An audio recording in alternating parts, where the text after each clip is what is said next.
Al final de la parashá de esta semana, Parshas Emor, Emor quiere decir dirás, tiene muchísimas leyes sobre los koyanim, sobre los sacerdotes, etc. Al final hay una historia muy específica sobre blasfemia. Y la Torá nos cuenta cuáles son las leyes específicas que se deben llevar a cabo cuando una persona maldice, Dios libre y guarde el nombre de Dios, etc. Pero la forma en que la Torá cuenta estas leyes es una forma muy particular, que tiene una enseñanza muy concreta y práctica, digamos, para todos nosotros todos los días. En resumen, la historia es, de vuelta la pueden ver al final de la parsha, había una mujer, Shloimis Bas Dibri.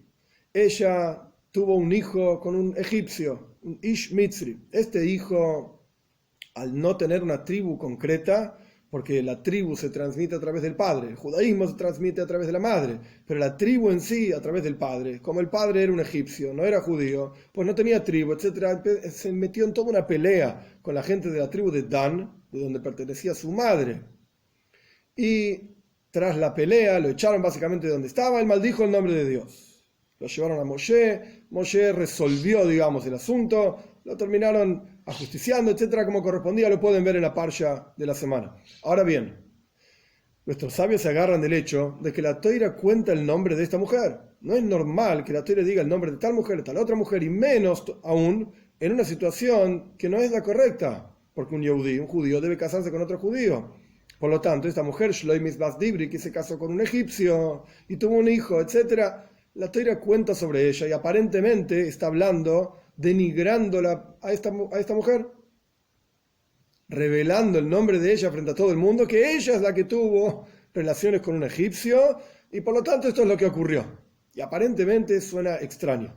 La Torá, aprendimos en Parshas Noach, mucho para atrás, digamos, que la Torá no habla ni siquiera en desprecio de un animal impuro. Cuando Noach está juntando los animales para que vayan al arca, dice de los animales puros, mira, Beheima Tehoira, trae 7 parejas.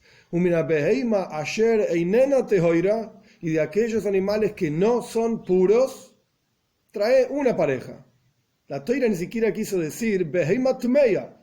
Cada letra en la Torá tiene un valor y una enseñanza, y aquí la Torá está agregando letras. Beheima Asher Einena Tehoira. Una cantidad de letras de más que no es pura. Directamente decir impura. No, la Torá no quiere hablar en desprecio ni siquiera de un animal impuro llamándolo impuro. Y lo llama que no es puro. De aquí aprendemos que uno debe ser muy cuidadoso con las palabras, etc. Pero sea como fuere, ¿por qué aquí en este caso se habla denigrando a una mujer diciéndole el nombre frente a todas las personas? Ella, Shloimis Bas Dibri, la que tuvo un hijo con un egipcio, etc. Y así esto es lo que ocurrió. Tenemos que entender por qué la Torá habla mal de una persona frente a todo el mundo. Una de las respuestas, en el mundo del pshat, en el sentido literal, es que en realidad, a través de que la Torá revela esta mujer, el nombre de esta mujer, la Torá nos está diciendo una alabanza de todo el pueblo judío en realidad. Que nadie más tuvo relaciones con otro que no era judío. Ninguna otra mujer ni siquiera fue forzada, ni siquiera fue por error, etc. Como Rashi cuenta en Parshas Shmois sobre esta misma mujer, Shloimis Bas Dibri, que no es que ella en realidad tuvo relaciones con otro egipcio, se casó, etc., sino que fue forzada, fue por equivocación. El egipcio que Moishe mata en Parshas Shmois, estamos mezclando muchas parshas, Parshas Emor, Parshas Noach, Parshas Shmois, el egipcio que Moishe mata, en la práctica había visto a esta mujer, Shloimis Bas Dibri, le gustó, entonces durante la noche sacó al marido de Shloimis Bas Dibri a trabajar, y él fue y tuvo relaciones con Shloimis Bas Dibri. Y ella no se dio cuenta que no era su marido. Y de ahí nació este muchacho, por así decir, que al final de esta Parshas Emor, maldice a Dios. Y acá vemos lo importante de Tznius, lo importante del recato. ¿Por qué? Porque en la práctica, cuentan nuestros sabios, el nombre de esta mujer no era ni siquiera Shloimis Bas Dibris. Shloimis significa Shalom. Ella le decía hola, hola a todo el mundo. Dibris es Dabronis, ella hablaba mucho con todas las personas. Y por eso ocurrió que salía, hablaba, saludaba a este, al otro, y el egipcio la vio y tuvo deseo, etc. Y terminó ocurriendo lo que ocurrió por error.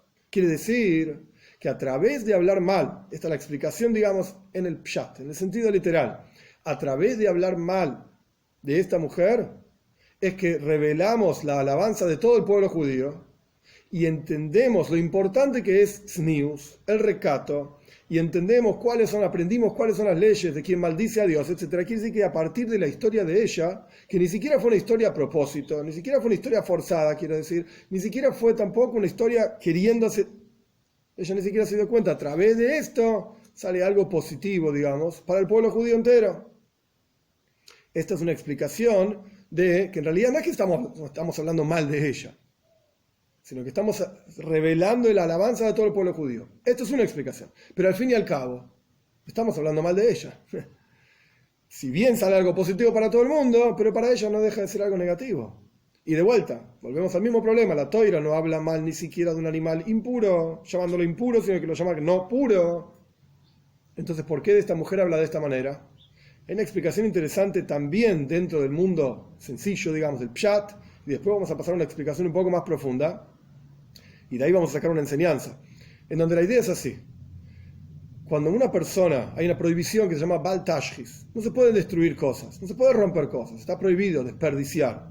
Ahora bien, pero si uno está rompiendo para arreglar, eso no se llama desperdiciar y romper.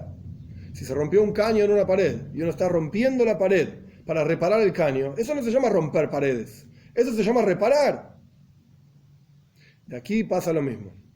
A partir de hablar de Shloimis Bas Dibri y entender lo importante que es el recato, el tznius, y entender lo importante que es tener cuidado con las palabras, y entender lo importante que es toda la historia de quien blasfema, etcétera, las leyes que se desprenden de ella, y lo importante de todo el pueblo judío y las mujeres del pueblo judío que no cayeron en estas prohibiciones, etcétera, etcétera, de relaciones prohibidas.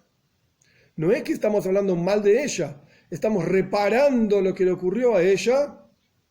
Y es algo positivo que estamos haciendo en pos de ella. Así como quien rompe una pared, que en realidad no se llama romper, se llama arreglar. Entonces estamos reparando lo que a ella le ocurrió a través de hablar de esta manera. Y por eso tampoco se revela el nombre concreto y verdadero de ella, sino que cómo se la llama. Shloimis Bas Dibris, que decía Shalom Aleichem, hola a todo el mundo, y que hablaba mucho. Estamos reparando su vida a través de extraer cosas positivas de lo que le ocurrió a ella. Una explicación un poco más profunda, un paso más allá, por así decir, dentro del mundo hasídico, del pensamiento hasídico. En el mundo hay básicamente tres cosas. Por un lado está Dvarim Shebekedusha, cosas santas, que están directamente vinculadas con la presencia de Dios. Dios se revela en esas cosas, Kedusha. Por el otro lado, el próximo nivel es aquello que es mutar. Mutar significa permitido, cosas que se pueden hacer, pero están dentro del mundo, de lo mundano, básicamente. Valga la redundancia. No es santo, es mundano. Comer se puede comer. Comida que no es no kosher. O sea, comida kosher. Se puede comer. Pero no es una mitzvah, no es una obligación y algo santo el hecho de comer. Y después está lo que se llama osur, prohibido. La palabra mutar literalmente significa desatado. Está desatado de todo tipo de vínculo con la impureza. Esto está ampliamente explicado en el Tanya, capítulos 7, 8, 6, 7, 8. Osur significa atado, atado a la impureza, algo que no se puede utilizar, que la forma de lidiar con eso en el mundo es apartarse de eso. Entonces tenemos kedusha, santidad, donde la presencia de Dios está revelada, tenemos mutar, permitido, y tenemos osur, prohibido. Cuando una persona hace algo que está prohibido, come una comida que no se puede comer, etc., queda atado a la impureza. Sin embargo, cuando la persona hace tshuva, hace un arrepentimiento tan profundo, que surge de entender lo lejos que está de Dios por haber hecho esas cosas que estaban prohibidas, por haber consumido aquello que estaba prohibido, por haber hablado aquello que estaba prohibido, etc., esa prohibición, por así decir, esa cosa negativa, se transforma en un impulso extremadamente poderoso para acercarse a Dios, justamente porque la persona se da cuenta de lo lejos que está de Dios al haber hecho esas cosas. En el lenguaje talmúdico esto se llama tshuva me'ahava. Cuando una persona hace un arrepentimiento tan profundo por amor a Dios, que surge de darse cuenta de cuán lejos está de Dios, transforma aquello que estaba osur, aquello que estaba prohibido, en una mitzvah. De vuelta, transforma esa lejanía de Dios en un motor, en un impulso para acercarse más a Dios. Y este es el concepto mismo que estábamos hablando de Shloimis Bas Dibri. No es que la Torah está hablando mal de ella, sino que la Torah está utilizando a Shloimis Bas Dibri como un trampolín, como un impulso para darle fuerza a cada uno de nosotros, para fortalecernos en tznius, en el recato, para entender que el pueblo judío en Mitzrayim, en Egipto, no era simplemente esclavos. Ninguna mujer tuvo nada que ver, ni por error siquiera, con ningún egipcio. Y para dar impulso a cada uno de nosotros a saber que incluso si nosotros nos tropezamos, incluso si hicimos cosas que no teníamos que hacer, y lo sabemos, utilizar toda esa energía negativa, por así decir, toda esa lejanía para entender esa lejanía que tenemos de Dios como impulso para acercarnos cada vez más a Dios a través del estudio de Toira y la observancia de mitzvot.